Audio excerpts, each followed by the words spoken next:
वागदे येथील 53 वर्षीय राजेंद्र कावडे हे बुधवारी सायंकाळनंतर उपचारासाठी कणकवली उपजिल्हा रुग्णालयात दाखल झाले होते. तेथील डॉक्टरांनी तपासणी करून त्यांना उद्या या असं सांगितलं. त्यानुसार राजेंद्र उपजिल्हा रुग्णालयात आले. डॉक्टरांनी त्यांना काही चाचण्या करायला सांगितल्या. त्यामध्ये राजेंद्र यांचे प्लेटलेट्स 36,000 एवढे आढळलेले होते. त्यांचा ब्लड प्रेशरही खूप कमी झाला होता. तरीही केवळ गोळ्या औषधं देऊन तेथील डॉक्टरांनी राजेंद्र यांना घरी जाण्यास सांगितलं. मात्र घरी गेलेल्या राजेंद्र यांना अत्यवस्थ वाटू लागलं. कुटुंबियांनी त्यांना पुन्हा एकदा कणकवली उपजिल्हा रुग्णालयात दाखल केलं. मात्र तपासणीअंती राजेंद्र यांचा मृत्यू झाला होता असं स्पष्ट झालं. घटनेची माहिती समजताच वागदे गावातील ग्रामस्थांनी घटनास्थळी धाव घेतली.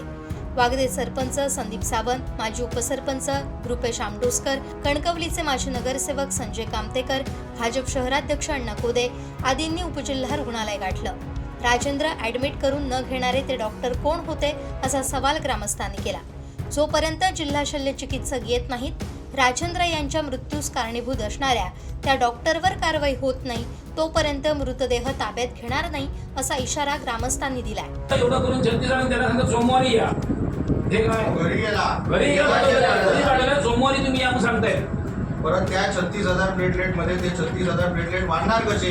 त्याचं काय तुम्ही त्या कागद कुठे त्यात औषध काय दिलंय की गोळ्या? आज पेशंट घरी पाठवला, काही पेशंटला काही नाही म्हणून घरी पाठवला आणि त्याला सध्या गोळ्या पण दिल्या नाहीये. गोळ्या पण त्यांनी त्याच्या मुलाने काय केली त्याने घेतल्या जाऊन आणि आज 2 दिवस पेशंट येतोय.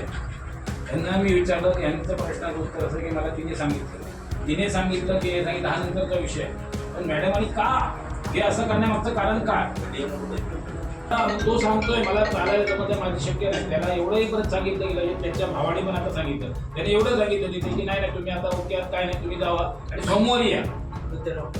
आणि पेशंट घरी गेला आणि मेला येतो लगेच घ्या. बरं असंही नाही 8 तासांनी मेला 8 तासांनी नाही मेला लगेच. म्हणजे काल रात्रीच्या वेळी आला तरी 60-110 ब्लड प्रेशर होता. त्या कागदावर नमूद आहे. ही लोक यांची परिस्थिती नाही, दिनभर मजुरी करतात आणि जगतात अशा यांची परिस्थिती आहे.